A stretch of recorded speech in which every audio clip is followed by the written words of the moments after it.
What's good, guys? Today we're going to be talking about choosing your destination for vacation or holiday. We're going to talk about the purpose of your trip, how much time you need, how much money it's going to cost you, and how to research it all. Coming up next.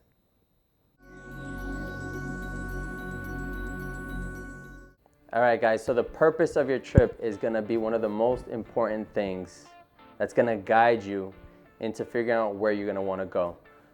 Do you want to travel for architecture? Do you want to travel for food? Do you want to travel for women? Do you want to travel for culture, language, whatever it is? Figure out the reason you want to make moves, and that'll help you pinpoint where it is in the world you want to go. So the next factor is going to be time. How much time do you have to be on vacation or holiday? Do you have 3 days? Do you have 2 weeks? The time frame is effectively going to change your style of travel. So if you have 3 days, you're gonna wanna stay somewhere relatively close so that you can enjoy your time at the destination. If you have 2 weeks, you can go a bit further. You could take a long haul flight. If you only have 3 days, again, we're just comparing these random times, but if you only have 3 days, you're gonna wanna stay somewhere close, because what happens is if you're gonna take a flight, you have to factor in the time getting to the airport, being there early. You have to be there an hour or two, depending if it's international or domestic. And you have to get to your gate, you have to board the flight, then you're flying, and then once you get to the other airport, you're then getting off the plane, traveling through the airport, trying to get out, then you're gonna take a bus, train, or cab to your accommodation. Then once you get there, you have to check in, and then you have to settle in. So settling in is gonna take you a good amount of time as well. So just think about if it's a 3-hour flight, you have to add at least 3 to 5 hours extra on the other factors, getting to the airport and everything that I just mentioned. So just remember that travel also takes time. So the first day and the last day, you have to pretty much give up as far as time goes. So if you have 2 weeks, then you have 12 days effectively to actually be at the destination that you're going to, where the first day and the last day are cut out for just travel. And again, like I said, if you have 3 days, you want to go somewhere relatively close that's not going to beat you up when you get there, so you can start the purpose of your trip from the very beginning. The budget, the biggest question that everybody has when wanting to travel. How much is it going to cost me per day? Well, the two things we have to keep in mind in order to survive, and whenever we travel, these are musts. So you're going to need accommodation and food. Everything else is whatever you want to do. Those are activities, those are things on the side that are dependent on your style of travel. So your accommodation, again, is also dependent. How are you going to be staying? Are you going to be staying at a luxurious hotel, or are you going to be staying at a bed and breakfast?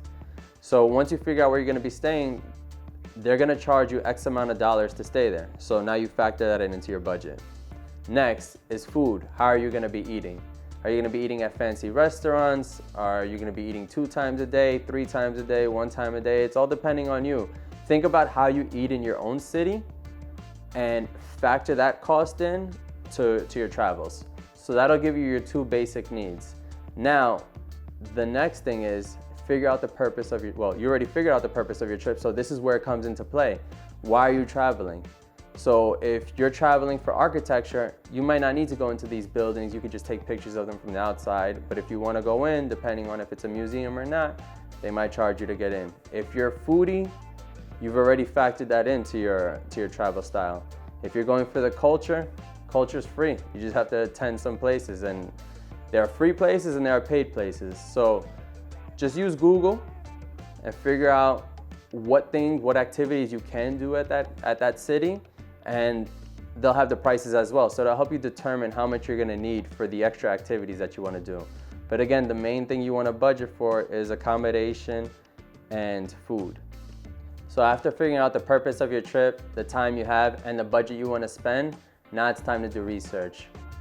The best thing to do is ask friends and family, but friends and family with your taste. So if you're a foodie, ask another foodie where you should go. If you love architecture, ask somebody who loves architecture where you should go. If you ask somebody that doesn't have your taste, you guys are gonna bump heads. They might send you somewhere else. So you first wanna start off with that. Then Google. Google is your best friend. Use Google and figure out where you can go with the time and budget that you do have. Plug in great architecture around the world or great food around the world, and that'll help jumpstart your research. From there, you just have to match it against your time and budget. and see whether it's possible. So make a list of the cities, countries, whatever that you can go to, and see if it matches your time and budget. Things you want to look for in your research also are the weather. Make sure that the weather is what you wanted. What's the ideal weather for you? And also factor that into your research. Also look for events. The research you do online will also tell you whether they're having a special event in that country. And it could be anything. Is there a parade? Is there a cultural festival? Are they having some type of festive weekend? You know, so just look at that, and that will also determine how expensive the country is, because if they're gonna have a huge surge of tourists, then it might be more expensive that weekend than the weekend after. So a little tip for your budget is kind of be flexible with your dates if you can be, because that's gonna help you spend a little bit less money, help you save money on your trip. Last tip is pull the trigger. Don't do all this research and then flake out at the last second. Life is what you make it. So pull the trigger, take the trip, get out. You're gonna thank yourself 20 years from now. If you enjoyed this video, please subscribe below, share it with your friends, and join our community.